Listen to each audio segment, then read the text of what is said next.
राज्यात गेल्या काही वर्षांपासून जातीनिहाय राजकारण मोठ्या प्रमाणात वाढताना दिसत आहे.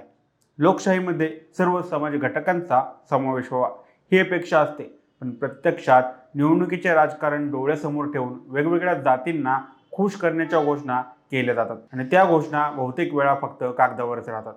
याच विषयावर सविस्तर माहिती घेऊया आजच्या या व्हिडिओच्या माध्यमातून. नमस्कार, मी सनी आणि तुम्ही पाहताय दैनिक राज्य रूपंदर. आम्ही विकासाचे राजकारण करतो, जातीनिहाय राजकारणाला विरोध करतो अशी वक्तव्य राजकीय नेते करतात. मात्र प्रत्यक्षात चित्र वेगळंच दिसतं. निवडणुका जवळ आल्या की जातीनिहाय समीकरणांचा खेळ सुरू होतो. ताजे उदाहरण म्हणजे महायुती सरकारने निवडणुकीपूर्वी जाहीर केलेली विविध जातींसाठी आर्थिक विकास महामंडळे. या महामंडळांमध्ये उद्योग व्यवसायासाठी कर्ज, व्याज सरकार भरणार आणि रोजगार वाढेल असा गाजावाजा करण्यात आला. प्रत्येक महामंडळांना 50 कोटी रुपयांचा निधी दिला जाईल असंही सांगण्यात आलं. मात्र वर्षभर उलटूनही परिस्थिती निराशाजनक आहे. सुमारे 45 ते 50 मंडळांपैकी केवळ 4 ते 5 मंडळात कर्ज वाटप सुरू झालं. त्यातूनही फक्त 29,000 लाभार्थ्यांना अवघी 4 कोटी रुपयांची मदत मिळाली. अनेक मंडळांकडे निधी, कर्मचारी, कार्यालय किंवा पूर्ण नोंदणीच नाही. 15 ऑगस्ट 1947 रोजी देश स्वतंत्र झाला, पण आजही दलित आणि आदिवासी समाज खऱ्या अर्थाने मुख्य प्रवाहात आहेत की नाही हा प्रश्न कायम आहे. केवळ कागदी आर्थिक योजना सामाजिक अन्याय दूर करू शकत नाही. यामध्ये दलितांची लोकसंख्या सुमारे 1.32 कोटी म्हणजे 11.8% होती. 2011 नंतर जनगणना झाली नसल्यामुळे तंत्रज्ञानाच्या मते महाराष्ट्राची लोकसंख्या 12.8 ते 13 कोटी आहे. त्यापैकी दलित समाजाची लोकसंख्या सुमारे 1.5 ते 1.6 कोटी आहे. टक्केवारी सांगायची झाली तर सुमारे 12% समाज हा दलितच आहे. 2011च्या जनगणनेनुसार अनुसूचित जमातींची आदिवासी लोकसंख्या सुमारे 1.05 कोटी होती. टक्केवारीच्या दृष्टीने पाहिलं तर राज्याच्या एकूण लोकसंख्येपैकी 9.4% समाज हा अनुसूचित जमातीचा होता. तज्ज्ञांच्या अंदाजानुसार सध्या म्हणजे 2025च्या आसपास महाराष्ट्राची लोकसंख्या सुमारे 12.8 ते 13 कोटी दरम्यान आहे. या एकूण लोकसंख्येमध्ये अनुसूचित जमातींची लोकसंख्या अंदाजे 1.15 ते 1.25 कोटी इतकी असू शकते. टक्केवारीत सांगायचं झालं तर आजही सुमारे 9 ते 10% लोकसंख्या ही आदिवासी समाजाची आहे. आता यावर उपाय काय, तर त्यासाठी आपण इतर देशातील उदाहरणे अभ्यासली पाहिजेत.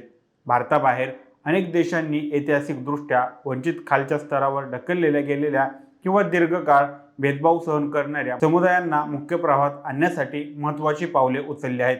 दक्षिण आफ्रिका हा त्यापैकी सर्वात उल्लेखनीय देश समजला जातो. अनेक दशकं गोऱ्या आणि कृष्णवर्णीयांमध्ये प्रचंड भेदभाव असलेल्या अपार्थेड व्यवस्थेनंतर नवीन सरकारने कृष्णवर्णीयांना आर्थिकदृष्ट्या सशक्त करण्यासाठी व्यापक धोरणं राबवली. ब्लॅक इकॉनॉमिक इम्प्रूव्हमेंट या धोरणाअंतर्गत सरकारी नोकऱ्यांमध्ये तसेच उद्योगांमध्ये कृष्णवर्णीयांना अधिक प्रतिनिधित्व मिळेल यावर भर देण्यात आला आणि कंपन्यांना त्यांच्या व्यवस्थापनात कृष्णवर्णीयांना भागीदार देणं बंधनकारक करण्यात आलं. सरकारी कंत्राटे आणि प्रकल्पांमध्येही त्यांचे प्रतिनिधित्व निश्चित करण्यात आलं. त्याचबरोबर जमीन सुधारणेद्वारे पूर्वी जमीन नसलेल्या कुटुंबियांना जमीन वाटप करून आर्थिक स्थैर्य देण्याचा प्रयत्न केला गेला. या योजनांमुळे कृष्णवर्णीय समाज आर्थिक आणि सामाजिक प्रवाहात पुढे येऊ लागला. जपानमध्ये बुराकुमिन हा एक असा समुदाय आहे ज्यांना शेकडो वर्ष सामाजिक प्रणालीमुळे खालच्या स्तरावर ठेवण्यात आलं होतं. हा भेदभाव पूर्णपणे संपवण्यासाठी जपान सरकारने अनेक विशेष उपाययोजना केल्या. स्पेशल मेशोर लॉ या कायद्याअंतर्गत बुराकुमिन समुदायासाठी शिक्षणाच्या सुविधा वाढवण्यात आल्या. चांगल्या घरांसाठी विशेष गृहनिर्माण योजना उपलब्ध करण्यात आल्या आणि नोकरीच्या संधी वाढवण्याच्या विविध विकास कार्यक्रम राबवण्यात आले. समाजात पुन्हा भेदभाव होऊ नये म्हणून कठोर कायदे लागू करण्यात आले. या सुधारणामुळे बुराकुमिन समुदायातील अनेक कुटुंबीय चांगल्या शिक्षणाचा व रोजगाराचा लाभ घेऊन समाजात प्रतिष्ठा मिळवली. या देशांच्या उदाहरणावरून दिसून येतं की वंचित समुदायांना समाजात समान संधी देण्यासाठी सरकारकडून स्पष्ट धोरणे, आर्थिक गुंतवणूक आणि दीर्घकालीन नियोजन आवश्यक असतं. अशा पद्धतीने सामाजिक न्यायाची पूर्तता होऊ शकते आणि सर्व समुदायांना मुख्य प्रवाहात आणणं शक्य होतं. त्यामुळे वंचित किंवा दीर्घकाळ भेदभाव सहन केलेल्या समुदायांना मुख्य प्रवाहात आणण्यासाठी केवळ घोषणाबाजी किंवा कागदी योजना पुरेशा नसतात. दक्षिण आफ्रिकासारख्या देशांनी आर्थिक प्रतिनिधित्व, जमीन सुधारणा आणि नोकरीतील सक्तीचे आरक्षण दिले. जपानने बुराकुमिन समुदायासाठी कठोर कायदे, शिक्षण, नोकरीतील सुधारणा आणि गृहनिर्माण सुविधा केल्या. या उदाहरणांवरून स्पष्ट होतं की सरकारने दीर्घकालीन ठोस आणि प्रत्यक्ष राबवलेल्या धोरणांशिवाय कोणताही वंचित समाज खऱ्या अर्थाने उभारी घेऊ शकत नाही. बाकी याबाबत तुम्हाला काय वाटतं आम्हाला कमेंट करून नक्की कळवा आणि दर दैनिक राज्य लोकतंत्र चॅनलवर नवीन असाल तर चॅनलला नक्की सबस्क्राईब करा. धन्यवाद.